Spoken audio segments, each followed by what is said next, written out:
Oscar Wilde's 1891 novel, The Picture of Dorian Gray, is many things, obviously. It is a gothic tale of doubling, the doppelganger theme. It is a tension between the melodrama of Dorian Gray's trajectory and the more comical and satirical strain we see in Lord Henry's constant creation of epigrams. It is also a novel of ideas. It is a novel that explores a primary philosophical movement of late 19th century England and indeed Europe, and that philosophy is called Aestheticism. Oscar Wilde is often seen as the prime English exemplar of this philosophy.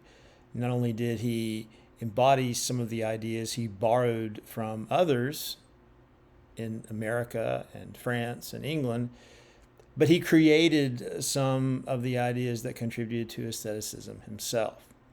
So I think it would be useful to talk a little bit about aestheticism, its origins, its nature, and how it shows up in the novel. Mainly because the two main characters, Lord Henry and Dorian Gray, are either articulating or espousing, either articulating or embodying the primary tenets of aestheticism from chapter to chapter. So then,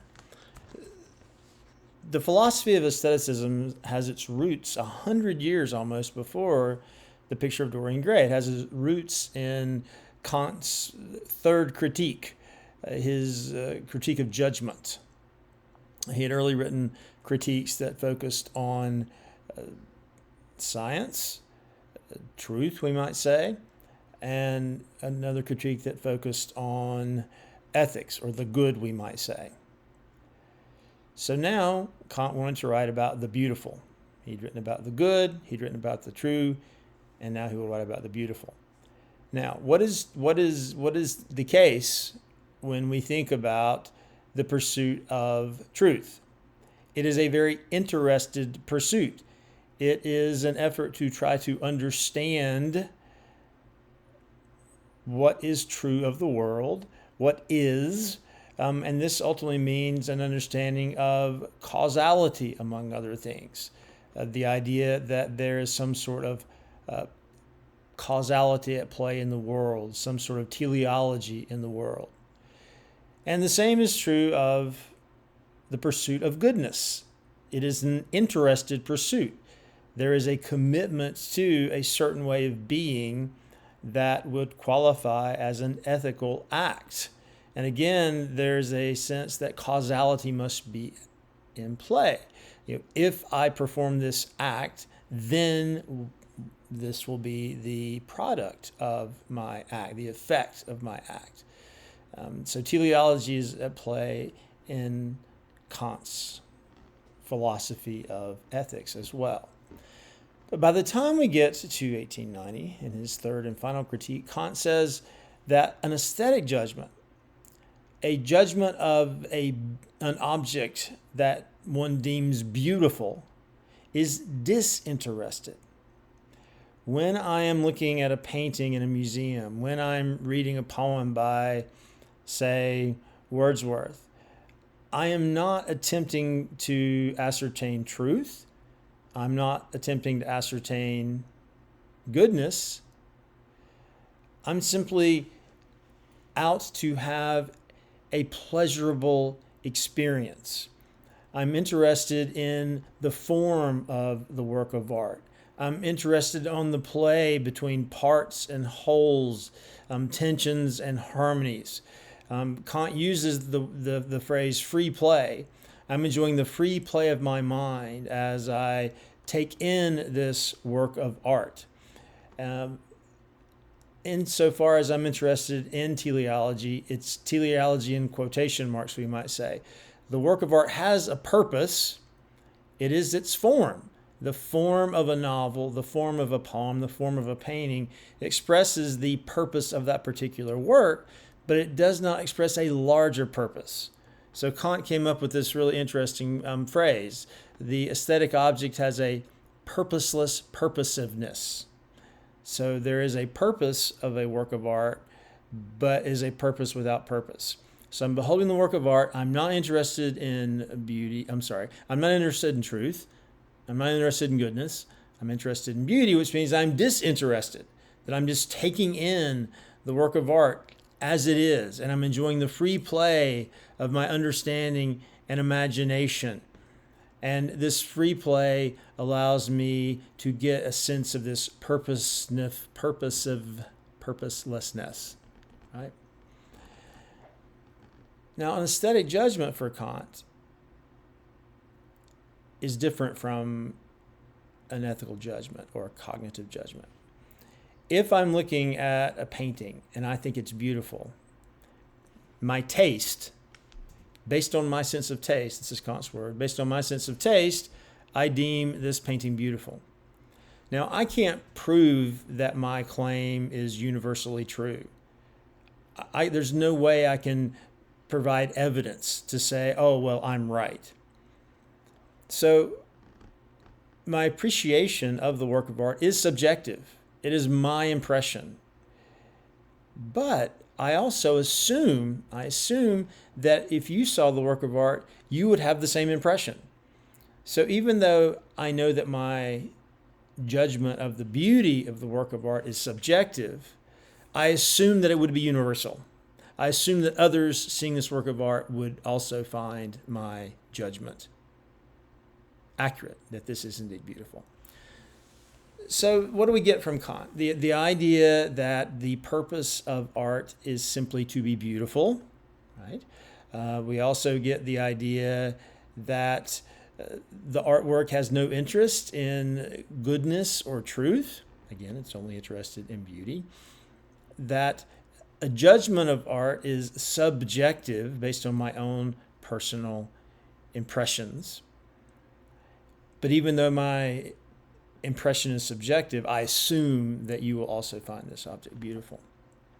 So in America, in the 1830s and 40s, Edgar Allan Poe played out some of these ideas of Kant in some of his essays on aesthetics, most particularly his essay Poetic Principle, where he too says that poetry has no moral function at all. It is nothing more than the rhythmical creation of beauty. In France, in the middle of the 19th century, certain writers known as the symbolists, like Gautier and Baudelaire, took in the ideas of Poe and took in the ideas of Kant and came up with this sort of catchphrase. They were going to practice art for art's sake. L'art pour l'art, art for art's sake. So the purpose of art is simply to be art. You make art not for any other reason than to create beauty. That's it. Art points to no social cause. Properly speaking, art points to no truth with a big T. Properly speaking. Well, what's going on in England during this time?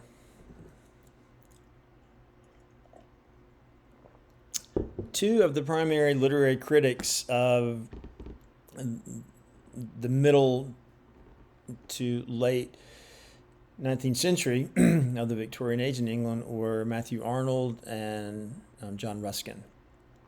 Matthew Arnold, in his famous book Culture and Anarchy, says that basically poets, artists must create culture. What is culture? It is what the best that has been thought and the best that has been said. That's culture. The best that has been thought and the best that has been said.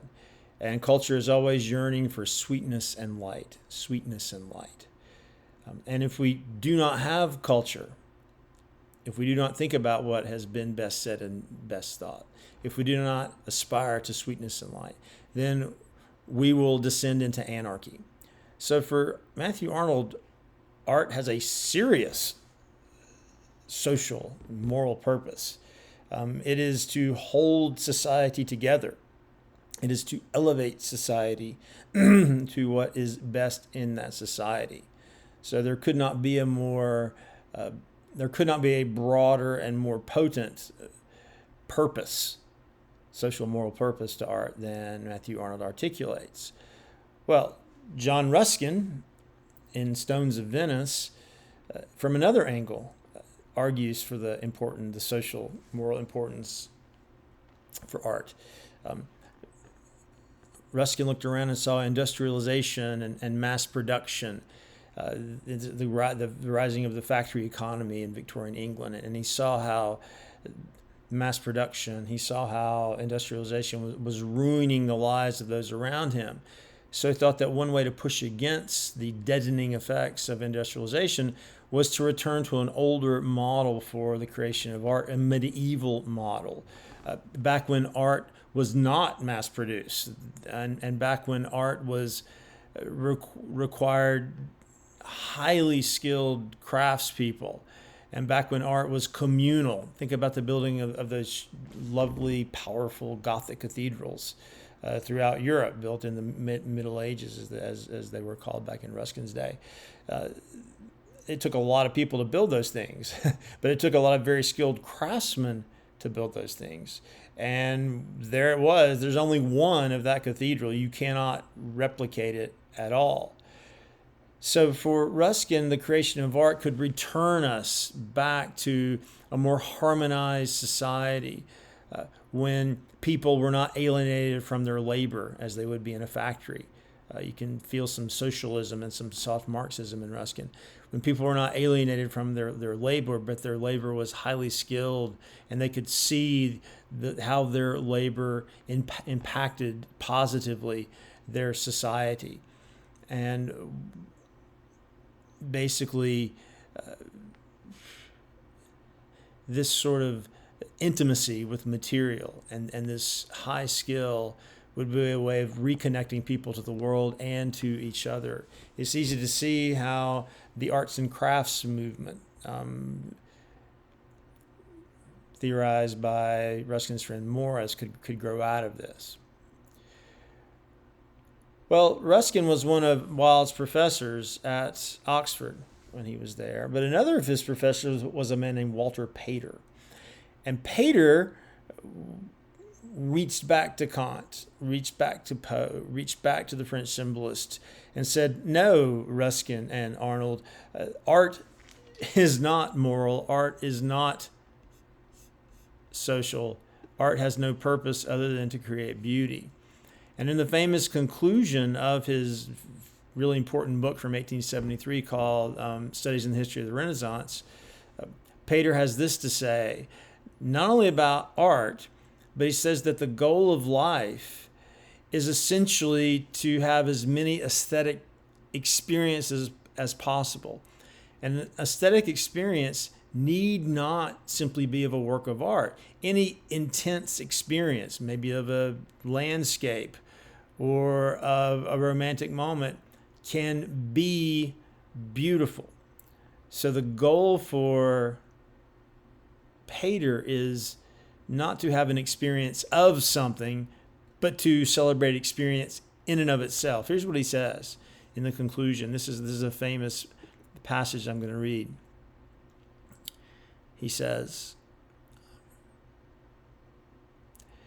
if philosophy has any purpose, it is this: to rouse, to startle the human spirit to a life of constant and eager observation. Every moment some form grows perfect in hand or face. Some tone on the hills or the sea is choicer than the rest. Some mood or passion or insight or intellectual excitement is irresistibly real and attractive to us. For that moment only, not only the fruit of experience, but experience itself is the end. A counted number of pulses only is given to us of a variated dramatic life. How may we see in them all that is to be seen in them by the finest senses? How shall we pass most swiftly from point to point and be present always at the focus where the greatest number of vital forces unite in their purest energy? To burn always with this hard gem-like flame, to maintain this ecstasy is success in life. So then, for Pater, the goal is not only to appreciate art, but to turn all life into art. That the kind of experience I might have in a museum, I should be able to have anytime if my senses are acute enough, if my senses are passionate enough.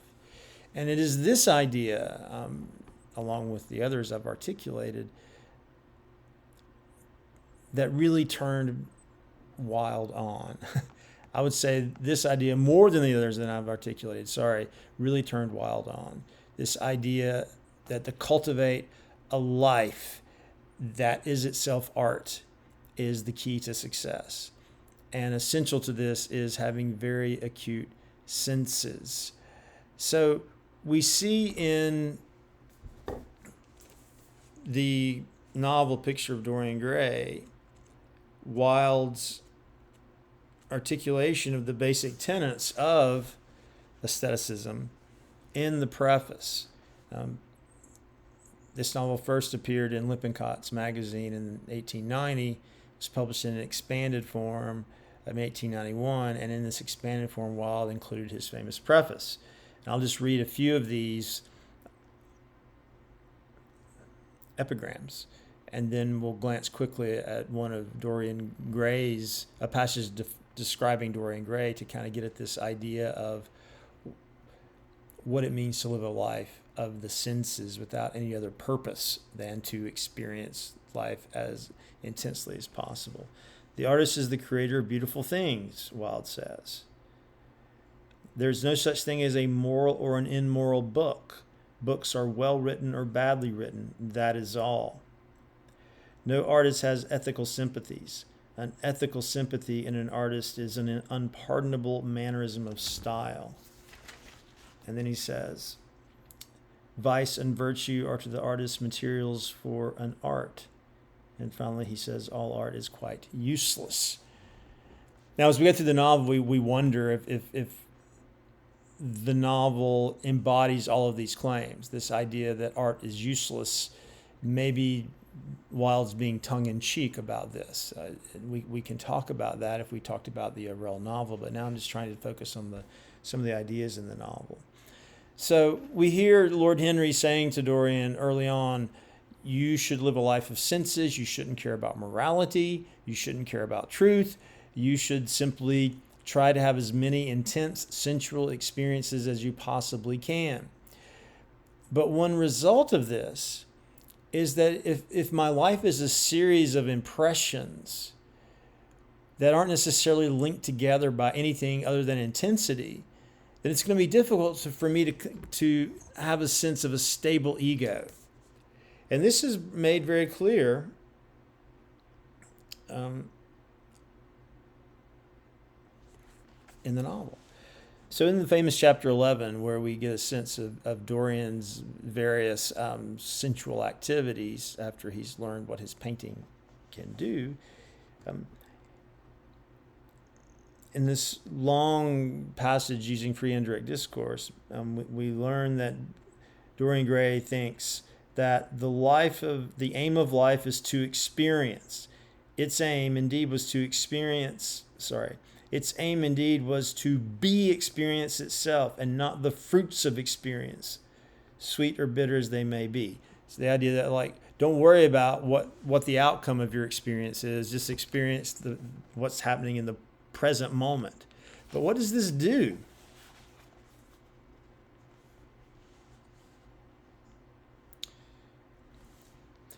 Dorian used to wonder at the shallow psychology of those who conceive the ego in man as a thing simple, permanent, reliable, and of one essence. To him, man was a being with myriad lives and myriad sensations, a complex, multiform creature that bore within itself strange legacies of thought and passion, and whose very flesh was tainted with the monstrous maladies of the dead. So what does this mean? The final result of the aestheticism is there is no stable ego, that we are a constantly shifting collection of various impressions. What does that mean? Is this liberating? Is this ultimately a kind of secret moral to aestheticism, that one is liberated from one's past, one is liberated from fear of the future, one is liberated from an impulse to be consistent, one can just be what one is from moment to moment to moment. One is detached from causality. One is indifferent to agency. One is ultimately disinterested in results. Is this liberating? And is ultimately the novel, despite Dorian's fate, making this claim that the ego is oppressive, the idea that I have a stable ego that is shaped by a past, and this past throws me into a particular future. And in being free from this ego, is this a good thing? But at the same time, if I have no ego, yes, I have no sense of responsibility. I have no sense of commitment. I have no sense of causality, of course. And the lack of an ego in this way could lead to amoral behavior, not moral or immoral, but amoral. I don't even care about good versus evil. And we see in the novel that Dorian's embrace of this idea of a very fluid ego certainly is partially responsible for his terrible crime. So what I'm asking is ultimately this novel a defense of aestheticism, or is it a critique of aestheticism, or is it both at once? But ultimately, the narrative, I think, shows Wilde asking readers not simply to accept the tenets of aestheticism laid out in that preface, but to work through them and to question them and to evaluate them.